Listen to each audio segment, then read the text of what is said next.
also the other thing. Like, there's Corona and what's happening in politics. Like, there's nothing else to talk about. How do you feel about this? It is an interesting time to be alive when, all my choices for like president could be on like an episode of Law and Order SVU. You know what I mean? Like, yes. Everybody's just sexual predators these days. It's like, I don't know who's gonna be like. Do you like pick the best rapist? I don't know. Like, who got away with it the most? Hey, that guy used a condom. He looks like a nice guy. But in all honesty, it's just insane what they're doing.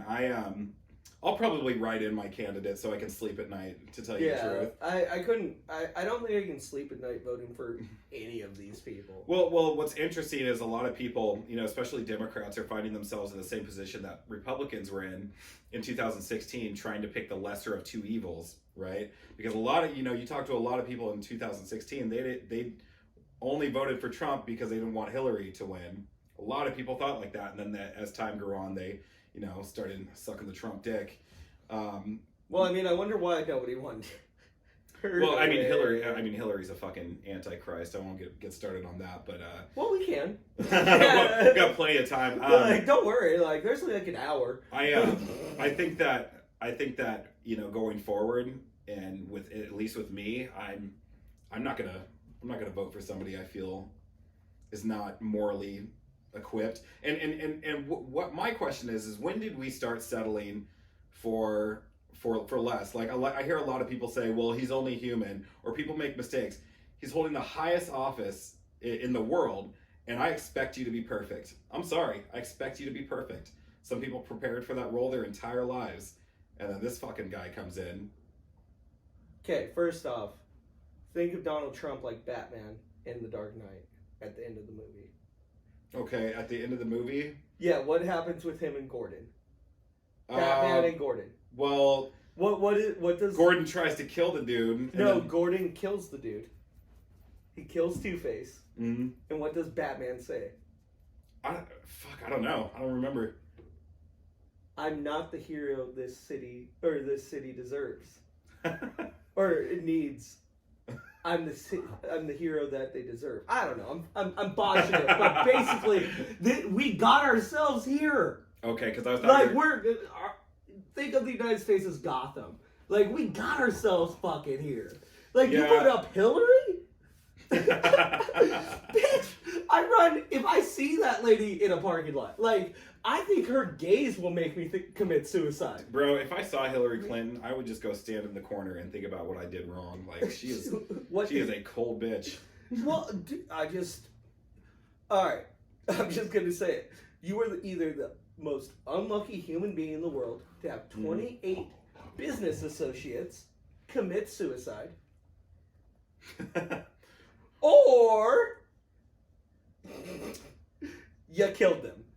Or somebody needs to have a little more team building exercises at the office, because if your employees are killing themselves, she should put in suicide nets like in China. That's how bad her business practice is. Oh my god. No, you're right, man. Like, in jokes aside, you got to be able to sleep at night, and you can't go voting for these awful people, but I think we got what we deserved. Yeah. Like, it's not the one we need, it's the one we deserved. Yeah, fuck, man. He's tearing it fucking apart. Yeah. Like, because I think it got that way because of all the lying that happened from all the presidents before. And it's just like, hey, they were just better about concealing it. Asshole. Mm-hmm. I know it. Mm-hmm. That's cool.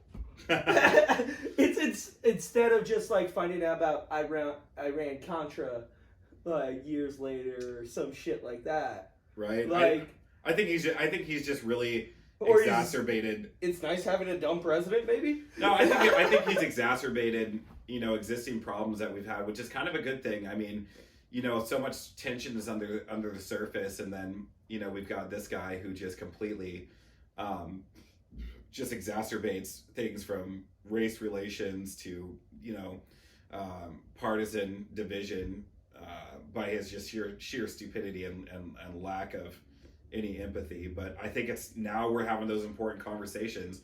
You know, people are like, why are we almost on the brink of a race war? Police brutality has been going on for fucking decades, and we've been trying to say something, but it took a guy saying, you know, shut up and just dribble, or calling somebody protesting a son of a bitch for doing so. It took those kinds of actions to ignite, you know, this spark again that racism isn't dead, or it's very much still alive. So okay, first off, out of that statement, the first thing I'll say is I don't think Donald Trump's an idiot. He's not a moron. You don't make that much money. You don't have that many businesses. I know you have a I know you have a startup with it all, with his dad giving him money. His dad gave him $400 million, and his net worth is probably about 700. All I'm saying is I don't think the dude's that much of a moron, but I agree with everything you said. Other than I don't think he's a moron. I think maybe he was a little more savvy back in the 80s and 90s. Oh, he's getting dementia. I think like he passed his peak, and it's just gelatin up there. Oh yeah, I'll agree there. Yeah. Okay, dementia is setting in. Yeah. It's not as bad as Biden. Biden's. I don't know enough about Biden to really have that opinion, but I will say he just called he straight was like, you don't know, fat. Like it's basically what he did. You know that one thing that everybody believes in. You know what I'm talking about. I remember. That's literally. I remember asking my friend back in 2016 during the debates. I was like, so hey, how did the debate go? And he's like, oh well, Trump talked about his dick and Ted Cruz licked a booger. I was like, Jesus Christ. This is how it happens. No, I'm going to give you, Donald Trump is having early onset dementia. For sure. Biden has dementia. Yeah. Biden straight has dementia. One debate, he turned around and started talking to the screen. Come on! That's funny. I forgot I forgot what the second thing that you just said. Oh, racism still being alive. I mean, I guess it's never been I've never seen it in my life until the past few years. Maybe I'm that blind idiot out there, and I've never what? I think that you know it's concerning that you say that, but I mean that tends to be the common denominator. Like, oh, what, you know? And I think I made a joke about this before, that it's a crazy time to be alive when I'm watching the news and seeing white people get fucked up by the police for black rights. Like, white people watch black people get fucked up in the 60s, you know, in Birmingham. Like, I'm just sitting from the comfort of my couch watching Becky get pepper sprayed. But doesn't that show that racism isn't that prominent? No. I think what it what does that highlight then? I think what it shows is that I think that people are waking up, and I think that people are realizing that stuff is very much alive. That's why you have your 20-year-old college students going out and going to rallies and so forth, and it's not the professors teaching them this stuff. Because colleges are a cesspool of. Mm-hmm. It can be.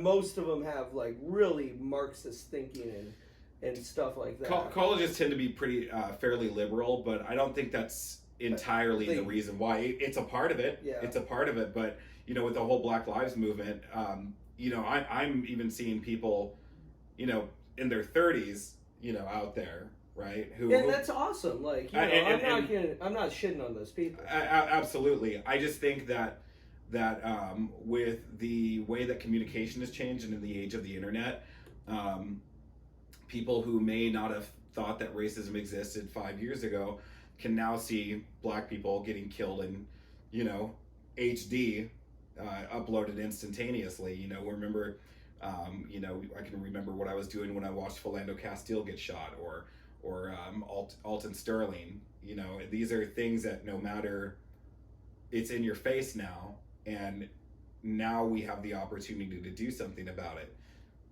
Because it's so many times we were complaining about this, and what broke the camel's back was the Floyd incident. You know, 8 minutes 56 seconds of somebody pleading for their mom.